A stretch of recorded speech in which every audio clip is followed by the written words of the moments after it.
जय जिनेंद्र बंधुओं, कार्यक्रम जैन वास्तु रहस्य में एक बार पुनः आप सभी का सादर अभिनंदन है। मैं हूं आपके साथ डेजी सिंह और इस कार्यक्रम में लगातार हम आपको वास्तु नहीं, वास्तु के तथ्य को समझा रहे हैं, बता रहे हैं वास्तु आपके जीवन में कितनी कारगर साबित हो सकती है यदि आप उसे सही तरीके से समझें और जो आपको समझा रहा है वो क्या समझा रहा है, उसका आधार क्या है, क्यों आपको लगातार बता रहा है कि सही तरीके से आपको व्यापार का निर्माण करना ज़रूरी होता है। एक बार पुनः इन्हीं सब बातों पर चर्चा करेंगे हमारे इस आज के कार्यक्रम में। और हमारे साथ स्टूडियो में उपस्थित हैं जिन्हें किसी भी तारीफ की, किसी भी भूमिका की ज़रूरत नहीं है, वो अपने आप में विश्वविख्यात हैं। जी हाँ, मैं बात कर रही हूँ डॉक्टर राजेंद्र जैन जी की। तो आइए हम और आप मिलकर उनका सादर अभिनंदन करते हैं। डॉक्टर साहब, आपका एक बार पूरे हमारे स्टूडियो में स्वागत है। जय जिनेंद्र। जय जिनेंद्र। डॉक्टर साहब, कार्यक्रम की शुरुआत करेंगे। पिछले एपिसोड में जब हमने चर्चा की थी, आप जो ट्रेनिंग देने जा रहे हैं 21, 22 और 23 मई को इंदौर में, उसके बारे में चर्चा पूरी नहीं हो पाई थी। मैं यहाँ जानना चाहूँगी, मेरे साथ साथ हमारे दर्शक ज़रूर जानना चाहेंगे कि जो उस ट्रेनिंग में आना चाहते हैं उसका प्रोसीजर क्या है, एडमिशन किस तरीके से होगा और उसमें किस प्रकार का आप प्रशिक्षण देने वाले हैं? एडमिशन ऑनलाइन होगा जी। और हमारी वेबसाइट पे एक फॉर्म है, उसे फिलअप करना होगा जी। geocad1008@gmail.com। यह 21, 22, 23, 24 को इंदौर में आयोजित की जाएगी। और इस ट्रेनिंग में वास्तु का प्रारंभिकरण कहाँ से हुआ, वास्तु क्या है, दिशाओं की शक्तियों का प्रभाव समाहित कैसे किया जा सकता है, ये सारे दिशाओं, विदिशाओं, एंगुलर मेथड, इसके साथ साथ यह भी सिखाया जाएगा कि किस तरह से आपके जीवन में नामनक्लेचर करके, यानी कि नामकरण जिस तरह से आपका किया जाता है, इस तरह से भवन का नामकरण करना, व्यापार का नामकरण करना, व्यापार किन दिशाओं के लिए कौन से लाभकारी होते हैं, ऐसे अनेक टेस्ट सिखाए जाएंगे, केमिकल, बायोलॉजिकल, बॉटनिकल, मैकेनिकल। हमारी वेबसाइट पे आप अपना रजिस्ट्रेशन करा सकते हैं। वेबसाइट है geocad1008@gmail.com। इस पर आप अपना फॉर्म फिलअप करें और इस पर जो ट्रेनिंग होगी पूर्णतः वैज्ञानिक और धार्मिक तरीके से वास्तु की उत्पत्ति कैसे हुई, कहां से आया वास्तु, कैसे हुआ वास्तु का क्रमिक विकास और किस तरह से कब कब वास्तु आया और लुप्त हुआ, भूमि के प्रकार, भूमि के परीक्षण और कॉमर्शियल, रेसिडेंशियल वास्तु, किस तरह से भवन के निर्माण में वास्तु में दिशा का प्रभाव पड़ता है और दशा अपना किस तरह से रोल अदा करती है, यह तमाम बातों के साथ वास्तु का बेसिक ज्ञान दिया जाएगा। इसके साथ साथ पिरामिड का ज्ञान और सौर विज्ञान का ज्ञान दिया जाएगा। डॉक्टर साहब, एक चीज़ और, जब भी हम वास्तु के बारे में सुनते हैं, सबसे पहली जो बात हमारे दिमाग में आती है वो ये कि अब हमें तोड़ फोड़ करना पड़ेगा। कभी भी वास्तुविद से जब किसी भी दर्शक की बात होती है तो वो ये कहते हैं, या हम सरल शब्दों में कह सकते हैं, बुरा मत मानिएगा, कि कमाने के लिए कह सकते हैं कि उन्हें उनकी जो दिशा होती है वो भ्रमित कर देते हैं उन्हें, कि नहीं ये ऐसा हो रहा है, आपको यहाँ तोड़ के ये लगाना पड़ेगा, इसका निवारण ये है। तो आप कितना ज़्यादा विश्वास करते हैं तोड़ फोड़ में? मैडम, आपने 100% सही बात कही, क्योंकि आज का वास्तुविद, आज का आम आदमी वास्तु बनाम तोड़फोड़ का विज्ञान ही वास्तु समझने लगा। बल्कि यह तोड़फोड़ का विज्ञान नहीं, अपितु व्यवस्थित जीवन जीने की वह कला है जो सूर्य की लाभकारी किरणों का लाभ उठा करके जीवन जीने का तरीका है। लेकिन जीवन जीने का तरीका क्या तोड़फोड़ से संभव है?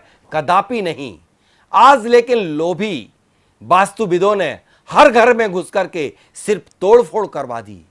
क्या ऊर्जा को जनरेट सिर्फ हम तोड़फोड़ करके उससे हम कॉस्मिक एनर्जी को ला सकते, लेकिन जियोपैथिक एनर्जी, कॉस्मिक एनर्जी तो सिर्फ 12 घंटे सूर्य की उपस्थिति में ही उपस्थित होती है। लेकिन 24 घंटे जो भूमिगत ऊर्जा होती है, जमीन के नीचे से ऊर्जा आती है, उसके लिए कोई दुनिया का, कोई भारत का कोई वास्तुविद बात नहीं करता भूमि की ऊर्जा की, और उसके लिए कोई तोड़फोड़ की कदापि जरूरत नहीं होती। उसे जरूरत होती है कि कुछ ऐसे स्थान तो नहीं जहां पर आपने जियोपैथिक ग्रिड को खोल दिया हो, उस पर निर्माण कर दिया हो, या जियोपैथिक स्ट्रेस उस भूमि पर आ रहा हो, यानी कि वह सोर्स जहां से नकारात्मक एनर्जी आती है, उन पर यदि आपने कॉलम इत्यादि बना दिए, या उस पर ट्यूबवेल कर दिया, या उस पर ओपन डक्ट बना दिया, तो निश्चित रूप से उस घर में नकारात्मक ऊर्जा फैल जाती है। तो सर्वप्रथम आप तोड़फोड़ का विज्ञान वास्तु नहीं है, बिना तोड़फोड़ के ही हम पूरी भूमि की ऊर्जा को भूमिगत बनाकर बढ़ाई जा सकती है। यदि किसी भी भूमि का निर्माण हो चुका है और उस भूमि में ऊर्जा नहीं है, तब भी ऊर्जा बढ़ाई जा सकती है। मेरे पास ऐसे सैकड़ों उदाहरण हैं कि जिन घरों में प्रवेश होने के बाद 1% भी ऊर्जा नहीं थी, लेकिन डिल होल करके उन भूमियों में ऊर्जा इंजेक्ट की गई और वह भवन बहुत अच्छा सुख शांति समृद्धि रही, और जो प्रॉब्लम जा रही थी कि हर व्यक्ति उस घर में बीमार हो रहा था, वह उससे छुटकारा पा लिया।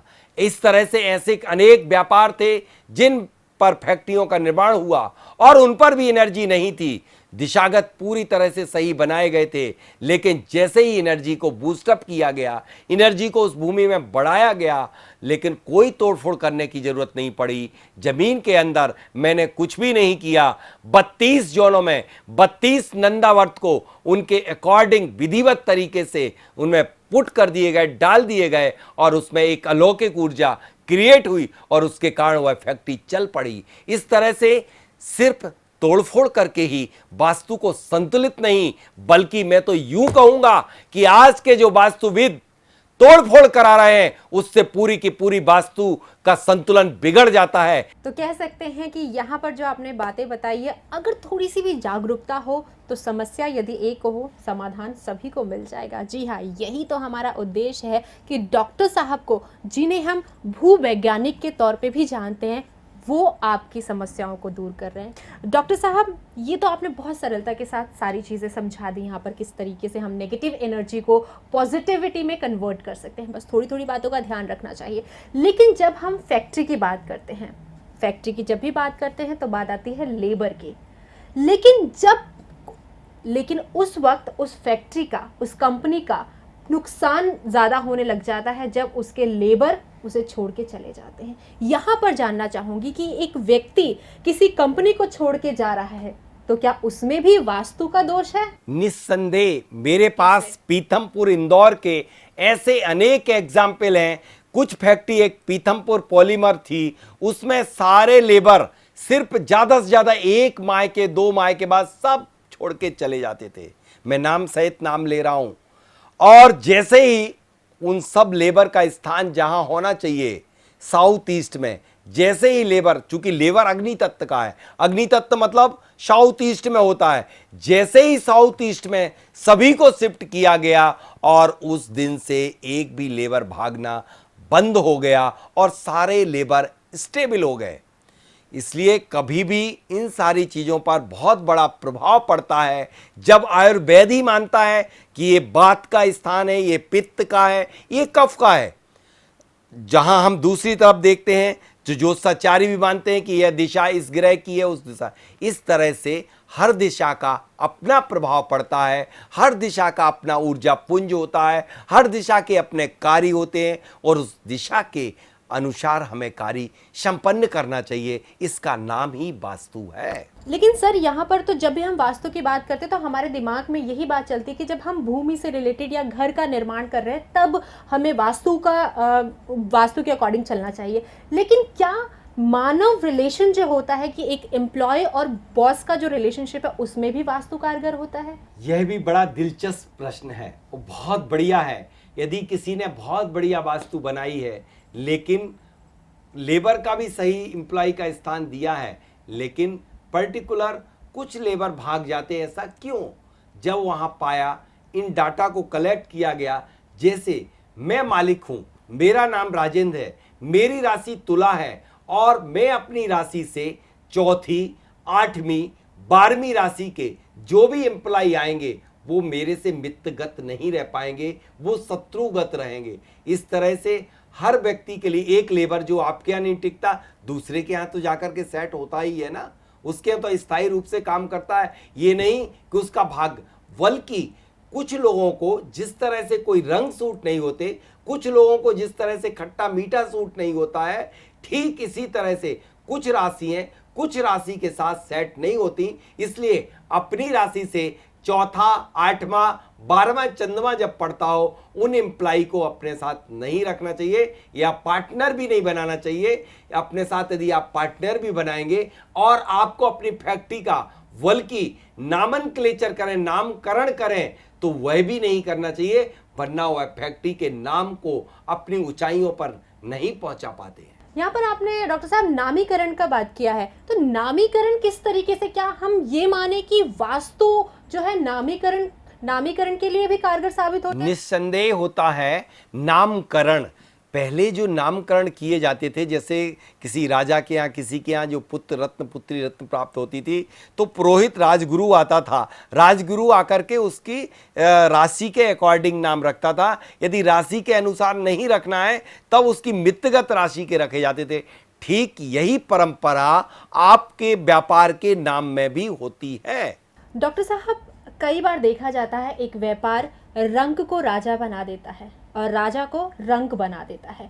तो उस स्थिति में यदि व्यक्ति वास्तु एक्सपर्ट की सलाह लेता है, तो उसे किन किन बातों का ध्यान रखना होता है? और दूसरी बात कि वही व्यक्ति अगर स्टील में बिजनेस कर रहा है और बहुत ज़्यादा नुकसान हो गया और जाके किसी और में इन्वेस्टमेंट कर देता है, तो घर बैठे बैठे उसे राजा बना देता है। तो ये सब क्या है, कौन सा चक्र है ये? हर व्यक्ति का अपना स्वयं की कुंडली का कर्मेश होता है। यदि वह अपनी कुंडली के अकॉर्डिंग ही अपना व्यापार करता है, तो वह निश्चित रूप से सफलता अर्जित करता है। यदि उसके विपरीत, यानी कि उसके पृष्ठ का जो चंद्रमा पड़ रहा है और उसका व्यापार करेगा, तो वह गर्त में जाता है। ऐसा कई एग्जाम्पल देखे गए कि एक व्यक्ति फकीर था, जब तक वह व्यापार करता रहा। ऐसे देश के अनेक एग्जाम्पल हैं कि पान बेचने वाला भी आज राजा बना, आज चाय बेचने वाला भी प्रधानमंत्री बना। ऐसे एक ही एग्जाम्पल नहीं, देश में ऐसे हजारों हैं। क्या है आखिर बात यही है कि जो ग्रह प्रभावी है उस दिशा में यदि चल पड़ता है, यदि राजनीति में उसका बहुत ज्यादा ऊंचाइयां हैं, सूर्य यदि पावरफुल है, तो उसे राजनीति में ही घुस जाना चाहिए। यदि किसी व्यक्ति का कर्मेश के अकॉर्डिंग वर्क करने लगता है कि उसका कर्मेश यदि मंगल है और मंगल उच्च का है, तो उसे प्रॉपर्टी का काम करना चाहिए। अपनी कुंडली के अनुसार यदि व्यक्ति काम करता है, तो निश्चित रूप से वह व्यापार उसे चरम सीमाओं पर सफलता के सोपान पर पहुंचा देता है। यदि उसके विपरीत करता है, तो उसी समयों में वह गर्त में पहुंच जाता है। इसलिए व्यक्ति को अपने कर्मेश के यानी कुंडली के अकॉर्डिंग ही अपने व्यापार करना चाहिए।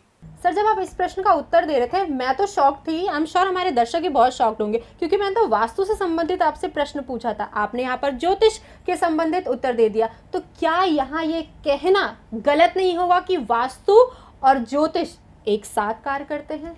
जी हाँ, ज्योतिष की एक शाखा का नाम ही वास्तु है। मैं आपसे मैडम पूछना चाहता हूं, क्या आप एक पैर के बल चल पड़ते हैं? नहीं चल सकते। इस तरह से लेफ्ट यदि आपका ज्योतिष है, तो राइट आपका वास्तु है। आपको दोनों पैरों से चलना पड़ेगा, वरना एक पैर से चलोगे तो विकलांग हो जाओगे। यदि आपकी कुंडली का जो चौथा घर होता है वो वास्तु का घर होता है, तो आपको कैसा घर प्राप्त होगा, आपका घर कितना बड़ा होगा, आपका घर किस स्टेशन के पास होगा या आपका मंदिर के पास होगा, यह आपकी कुंडली से मालूम चलता है। तो कुंडली भी आपकी वास्तु को बता सकती है। किसी भी कुंडली को देख करके उसके घर के नक्शे को बनाया जा सकता है और किसी घर के नक्शे को देख करके उसकी कुंडली को बनाई जा सकती है। लेकिन डॉक्टर साहब, यहाँ पर तो आपने हमारे दर्शकों को और कंफ्यूज कर दिया कि यदि वो किसी फैक्ट्री का निर्माण कर रहे हैं या भवन का निर्माण कर रहे हैं, उस स्थिति में वो किसे बुलाएं विजिट करने के लिए, ज्योतिषाचार्य को या वास्तु एक्सपर्ट को? निस्संदेह ऐसे में एक कोई व्यक्ति पागल हो जाएगा कि एक कर्मकांडी को सबसे पहले बुलाए, फिर सिलेक्शन करने के लिए सॉइल टेस्टिंग वाले को बुलाए, फिर ओरिएंटेशन के लिए वास्तुविद को बुलाए, फिर एक का और ज्योतिषाचार्य के लिए बुलाए। मैं उसे परफेक्ट वास्तुविद मानता हूं जिसे ज्योतिष का ज्ञान हो, जिसे सौर विज्ञान का ज्ञान हो, जिसे कर्मकांड का ज्ञान हो, उसे ही वास्तुविद कहते हैं। जिस किसी व्यक्ति को सिर्फ अकेले ज्योतिष का ज्ञान है और उसे वास्तु का नहीं, वो ज्योतिषाचारी नहीं। और वह वास्तुविद जिसे ज्योतिष बिल्कुल भी नहीं आता, उसे हम वास्तुविद कदापि नहीं कह सकते। एक अच्छे वास्तुविद के लिए ज्योतिष का ज्ञान होना परम आवश्यक होता है। तो डॉक्टर साहब, यहाँ पर मैं सचमुच, हमारे दर्शक भी इस चीज़ को नकार नहीं सकते, उन्हें एक चीज़ की जानकारी ज़रूर मिली है कि जब भी वो वास्तु एक्सपर्ट का चयन करें, ये जानना बहुत ज़रूरी होगा कि वो हर विधा में निपुण है या नहीं है। ये बहुत ज़रूरी होता है। और यहाँ पर ज़रूर कहना चाहूँगी, क्योंकि डॉक्टर साहब के माध्यम से लगातार आपको वास्तु के साथ साथ ज्योतिष का भी ज्ञान हो रहा है, क्योंकि वास्तु ही सब कुछ है। उसी के अंदर आपस में ये एक दूसरे से ये सब कनेक्टेड है, क्योंकि आखिरकार ये सब प्रकृति ही है। और प्रकृति अगर आपके लिए उच्चतम साबित होती है तो आपके जीवन में निश्चित ही आ रही समस्याओं का समाधान मिल सकेगा। आज के लिए बस इतना ही, लेकिन जाने से पहले एक बार पुनः डॉक्टर साहब से कहना चाहूँगी कि आज का वास्तु टिप क्या है? आज का वास्तु टिप्स होगा, जिनके व्यापार नहीं चल रहे हैं, जिनके चलते चलते रुक जा रहे हैं, वह सिर्फ एक लाल कपड़े में निर्गुंडी, सफेद सरसों, पीले सरसों की पोटली बना करके और अपने दरवाजे पर टांग ले, और इसके बाएं हाथ तरफ इसी में पीले रंग की टांग लेगा तो निश्चित रूप से उनकी फैक्ट्री चल पड़ेगी। जी बिल्कुल, इसी टिप के साथ आज के इस कार्यक्रम को यहीं विराम देते हैं। कल पुनः होगी आपसे मुलाकात। तब तक के लिए आप लगातार हमारे इस कार्यक्रम के साथ जुड़े रहिए, और किसी भी प्रकार की जानकारी चाहिए, नंबर्स लगातार आपके टीवी स्क्रीन पर बने हुए हैं, आप संपर्क कर सकते हैं। डॉक्टर साहब, आपका बहुत बहुत धन्यवाद हमारे स्टूडियो में आके हमारे दर्शकों को जागरूक करने के लिए। जय जितेंद्र। वास्तुविद भूवैज्ञानिक डॉक्टर राजेंद्र जैन जी से वास्तु आदि विषयों से संबंधित समस्याओं के समाधान हेतु आज ही संपर्क करें 09826909074 08103877792। इंदौर में दिनांक 21 से 24 मई तक आयोजित होने वाले जियो वास्तु ट्रेनिंग फर्स्ट पार्ट में आज ही एडमिशन लें और प्राप्त करें वास्तु की कई महत्वपूर्ण जानकारियां।